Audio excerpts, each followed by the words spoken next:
couldn't stop and say enough. So same, you won't take the blame, even when you are blowing up.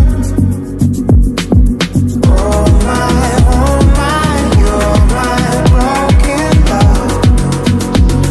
Nobody's gonna save enough. Oh my, you're my broken love. So come on, let me show you.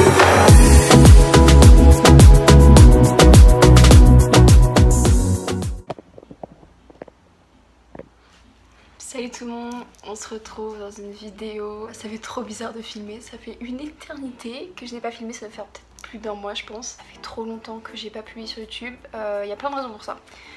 Tout d'abord, comme vous avez vu dans le début de la vidéo, j'ai pris l'avion parce que j'étais en France en fait. Je vais faire un petit ordre chronologique, mais en gros, après les partiels, je suis restée à Taïwan jusqu'au 24 janvier. J'étais restée censée à Taïwan tout le temps des vacances, puisque les cours devaient reprendre le 17 février. Et en fait, cher coronavirus est apparu. Moi, j'avais prévu de voyager à Hong Kong, et bah Hong Kong a été complètement shut down pendant que j'étais censée y aller. Enfin, j'ai pas pris mes billets d'avion, rien du tout, je comptais faire en dernière minute, mais du coup je pouvais pas y aller quoi qu'il arrive. En plus je comptais à la Disney, Disney avait été fermé. Du coup après je devais passer Nouvel An chinois ici, mais au final il y avait rien d'organisé, j'étais toute seule. Bah en fait c'est une période où il y a tout le monde qui est parti, tous les étudiants sont partis, mes amis sont partis. Du coup bah j'étais un peu seule, il y avait... J'ai fait quelques trucs seule, mais pendant un mois rester seule j'avais pas le courage. Du coup je suis rentrée en France le 24 janvier. J'ai fait la surprise à ma soeur et à mon père, donc j'avais prévu ça avec ma mère, et du coup ils étaient très surpris, et donc voilà, donc je suis restée en France et je devais repartir le 5 février, et puis cher coronavirus a encore frappé finalement, et la rentrée ça s'est empiré. Alors c'est pas du tout empiré à Taïwan, ça s'est empiré à l'époque. Donc début février, ça s'est surtout empiré en Corée, au Japon. Ouais, Corée-Japon début février, et du coup la rentrée, et la Chine évidemment, et la rentrée a été décalée de 2 semaines. Du coup au lieu du 17 février, on rentrait le 2 mars. Sachant que je devais rentrer le 5 février, ça faisait presque un mois à Taïwan. J'avais pas envie, du coup j'ai redécalé mon billet d'avion gratuitement, parce que Air France, bah, à cause du virus, ils pouvaient décaler ton billet d'avion gratuitement. Taïwan n'étant pas une zone à risque, mais pas du tout même, mais bon voilà, j'ai pu profiter de ça. En fait ils ont décalé la rentrée parce qu'il y a beaucoup d'étudiants qui viennent de Chine, et c'était pour laisser l'opportunité à ces étudiants de pouvoir revenir et étudier ici. Donc bon, malheureusement avec l'actualité etc, ils ne sont pas tous revenus. Il y en a encore qui sont coincés là-bas, mais la majorité ont pu revenir. Du coup je suis restée en France finalement jusqu'au 26 février. Du coup je suis restée un mois en France. Je vous ai pas filmé la vidéo parce qu'honnêtement j'avais pas le temps. Je faisais tout le temps des choses, je voyais mes amis, je voyais ma famille, je suis partie voir mon grand-père en Bretagne, je suis allée à Disneyland. J'ai fait énormément de choses en un mois. En fait à la fois je fais beaucoup de choses et à la fois j'ai rien fait, parce que je suis restée, il y a des journées je suis restée entièrement dans mon lit. Mais voilà, ça faisait beaucoup de bien de rentrer chez soi, de retrouver sa chambre, retrouver ses chats, sa famille bien évidemment, retrouver ses habitudes, cuisiner, ça m'avait manqué. Donc voilà, j'ai pu retrouver tout ça, retrouver la nourriture française, le fromage, la charcuterie, un vrai plaisir. Et du coup, je suis revenue à Taïwan, je suis arrivée le 26 février pour une rentrée le 2 mars. J'ai pu aussi profiter de... donc j'ai ramené 2 énormes valises de 25 kg en France. Comme ça je me suis débarrassée d'un maximum de choses, j'avais ramené trop de choses. À mon prochain Erasmus, si je refais un, ou alors si je pars à l'étranger, je ramènerai beaucoup moins de choses, c'est clair. J'ai pris l'avion et une drôle de chose est arrivée, c'est-à-dire que mon avion forcément n'était pas plein, parce que plein de gens ne voulaient plus partir, quand même Taïwan, je vous le répète.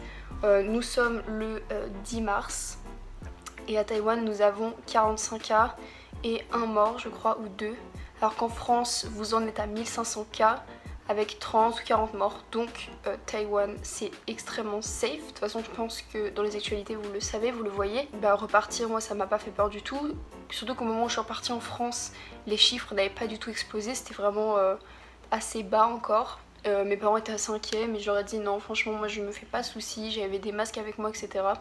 Donc bref, mon avion n'était pas plein, et on m'a fait une proposition de surclassement pour mon vol, sachant que c'est un vol qui dure 12h30, et ben j'ai été surclassée, je suis allée en business, et c'est la première fois de ma vie que je suis allée en business, et certainement la dernière, parce que bon, même si j'ai l'argent plus tard, mettre 5000 € dans un billet d'avion, non, ça ne m'intéresse pas. Mais là du coup on a une belle opportunité, on a dû payer en plus évidemment, mais genre rien comparé à ce que tu payes normalement, bref. Du coup c'est pour ça que je vous ai filmé un petit peu, c'était vraiment le meilleur truc du monde qui m'est arrivé. J'avais du champagne, j'ai bien mangé, j'ai surtout très bien dormi, tu peux t'allonger etc. Enfin c'était vraiment un truc de malade, j'ai trop kiffé. Et du coup après en arrivant à Taïwan, j'ai pris directement le bus pour aller à l'université.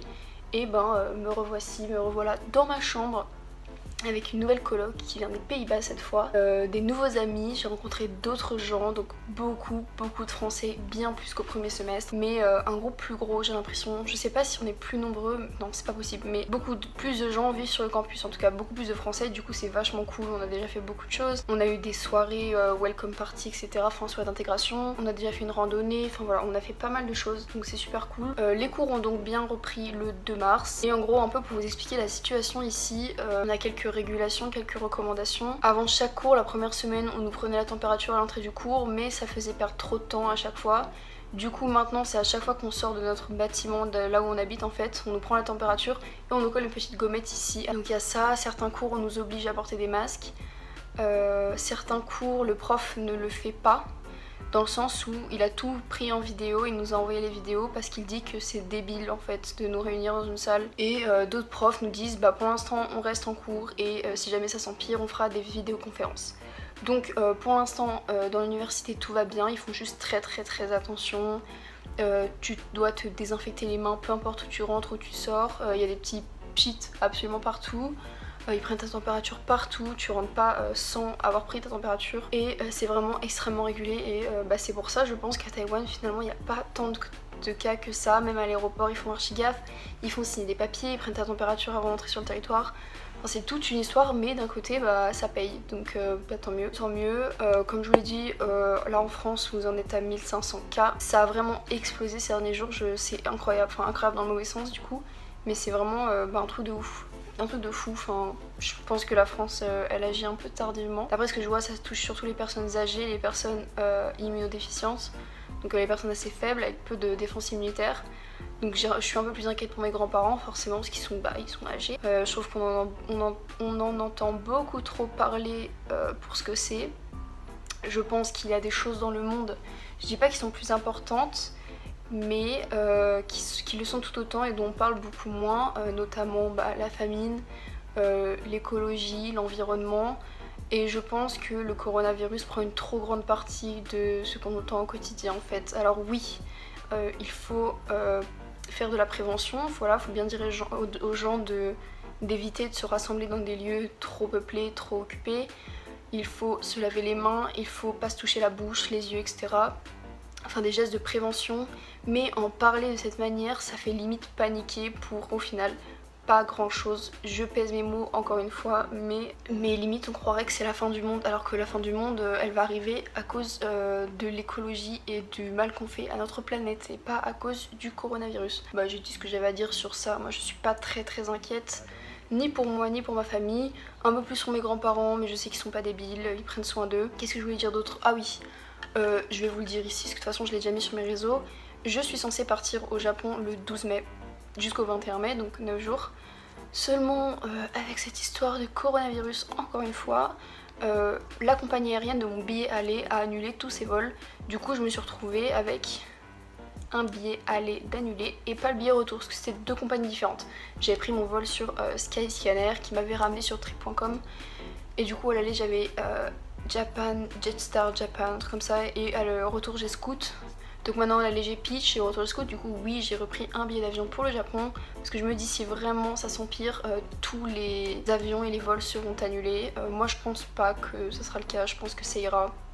Le Japon même s'il y en a plus qu'ici, ça reste assez stable. Donc voilà, c'est pour ça que j'étais pas là pendant longtemps et puis même je n'avais pas l'envie de filmer en fait.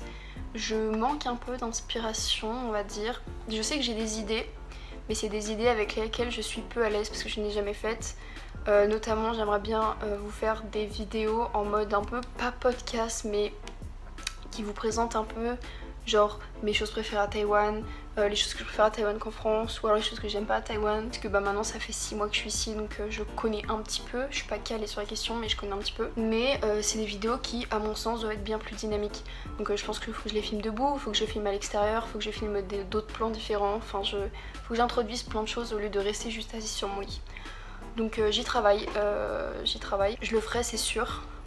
Mais du coup voilà, j'avais pas trop l'envie de filmer, en plus bah c'est con, je suis encore une toute petite chaîne, même si j'ai quand même 3800 abonnés, ce qui reste énorme pour moi, je pensais pas du tout que ça allait monter aussi haut honnêtement. C'est une mauvaise habitude mais j'ai un petit peu ces derniers temps regardé les vues de mes dernières vidéos et elles ont pas très bien marché, donc peu importe ce que c'est la vidéo, que ce soit un haul, que ce soit une vidéo voyage, une vidéo make-up, enfin ça marche pas très bien en ce moment mais bah, c'est un peu démotivant parce que mes vidéos avant elles faisaient 1000 vues etc et donc là bah voilà c'est un peu démotivant mais c'est pas grave, clairement YouTube c'est pas mon métier de toute façon, je ne gagne pas d'argent avec YouTube mais en fait ça vous prouve bien que c'est même pas une question d'argent, c'est juste une question de j'aime tellement partager ce que je vous partage que le fait que ça soit peu visionné, que ça plaise peu, enfin je sais pas si ça plaît pas parce que j'ai pas trop de retours, mais que ça soit si peu visionné ça fait un peu mal au cœur parce que bah je prends beaucoup de plaisir à filmer à chaque fois et surtout à partager, à faire le montage,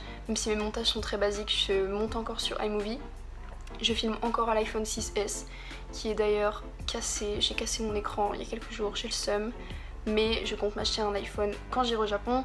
Donc les vidéos seront en bien meilleure qualité aussi. Et surtout bah je vis pas seule dans cette chambre donc bah là elle est pas là donc je peux filmer mais souvent elle est là aussi donc je ne peux pas filmer.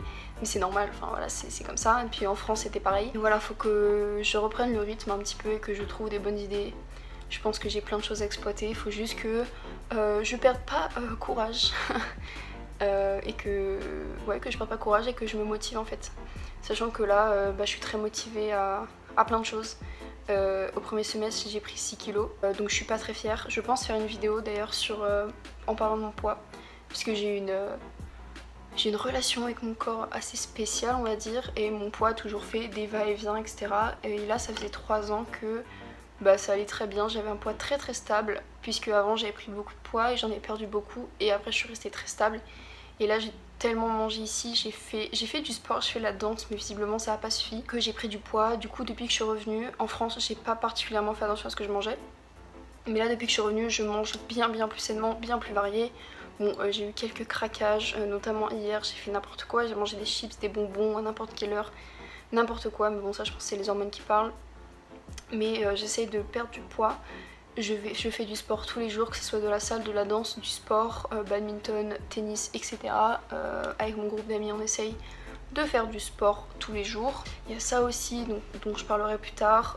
Je vais pas forcément vous montrer ce que je fais pour perdre du poids parce que je suis loin d'être une experte et je fais plus en fonction de mon feeling en fait, de ce dont je ressens que mon corps a besoin. Je sais pas si c'est très français, c'est même pas français du tout. Je vous ferai juste surtout un avant-après et je vous parlerai en même temps de la relation que j'ai avec mon corps. Donc là ça fait que 2 semaines que j'ai repris, j'ai juste perdu 1 kg, ce qui est déjà pas mal. Donc je compte pas faire de vidéo pour l'instant, mais ça viendra.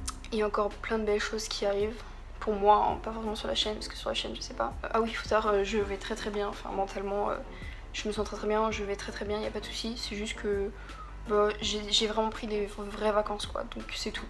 Et notamment des vacances de YouTube. C'est un peu dommage parce que j'avais réussi à garder un bon rythme depuis longtemps avec une vidéo par semaine, donc ça c'était vraiment très cool. Et bon j'ai eu une petite descente, mais juste par rapport à YouTube en fait. Vraiment sinon sur tout le reste tout va bien. Donc voilà, je pense que c'est tout pour cette vidéo. Ah oui, je sais pas si vous avez remarqué mais j'ai encore changé de couleur des cheveux. Je suis allée chez le coiffeur en rentrant en France, ça m'a coûté beaucoup trop d'argent. Et en fait juste elle m'a recouvert le rouge que j'avais sur les racines qui ne partait pas en shampoing avec une teinture assez marron foncé et sur les longueurs des colorations, donc je suis à peu près blonde et quand je vais retourner en France cet été on fera une coloration finale pour être blonde extrêmement claire et du coup là quand je serai à Taïwan j'y toucherai plus, enfin si j'y toucherai je ferai autre chose dans pas très longtemps mais c'est pas quelque chose qui abîmera ma couleur ni mes cheveux. Donc voilà, les folies capillaires ça sera tout pour maintenant et pendant très longtemps parce que j'arrête de toucher à mes cheveux parce que à chaque fois que je vais chez le coiffeur ça coûte beaucoup trop cher pour tout rattraper. N'hésitez pas à me laisser franchement hyper important. Laissez-moi des commentaires avec ce que vous voulez voir dans la mesure du possible. Je reçois plein de commentaires en mode fait, des vidéos figurines pop et tout, mais je suis pas chez moi, j'ai pas de... Et puis ici en plus j'en ai pas acheté, je compte pas en acheter, j'en ai même pas vu, ça prend trop de place dans la valise. Je suis pas chez moi quoi, je sais qu'en France j'en ai eu plein de nouvelles parce que j'ai fêté vite fait Noël quand je suis rentrée, ouais j'ai fêté Noël en février, mais bon tout va bien. Mais même en France quand je vais retourner j'ai plein de vidéos à vous montrer parce que ma chambre a changé du tout au tout. Donc je ferai un room tour version 2020. Voilà, proposez-moi des vidéos que vous voulez voir ici, peut-être sur la nourriture. Je sais que c'est une vidéo que j'ai trop envie de faire, la nourriture à Taïwan, mais en mode façon podcast. Donc ça faut que j'y taffe, faut que je l'écrive en fait. Et c'est un truc sur ma chaîne, j'ai jamais eu besoin d'écrire mes vidéos, donc ça va être très dur. J'ai pas cette fibre très ordonnée, mes vidéos ne sont jamais écrites à l'avance, je fais toujours en mode freestyle, c'est pas toujours bien. Mais voilà. Comme j'ai dit, laissez-moi des commentaires, des pouces en l'air si ça vous a plu, même si cette vidéo c'était juste du blabla. Vous me rejoindre sur mes réseaux sociaux où je suis très présente comme d'habitude, sur Twitter et Instagram surtout. Mon identifiant c'est Alison Morel, je vous le mets juste là, vous connaissez la routine. Je me suis aussi fait un TikTok. Alors oui, je pensais pas dire ça un jour. Mon TikTok c'est aussi Alison Morel et en fait là-dessus je vais poster, en rentrant en France en fait je me suis remise au dessin et je me suis mise à la peinture. Donc je poste des trucs que j'ai fait. Et je posterai peut-être des trucs à Taïwan, des vidéos où je teste de la nourriture, puisque je veux pas en faire des vidéos trop longues, mais juste des trucs, voilà, des trucs que je pourrais tester. Bref, j'ai envie de m'amuser sur mon TikTok avec des vidéos très courtes sur un fond musical, un truc très simple. Voilà, vous pouvez me suivre sur ça aussi. Et du coup, ça sera tout pour cette vidéo et je vous dis à bientôt pour la prochaine.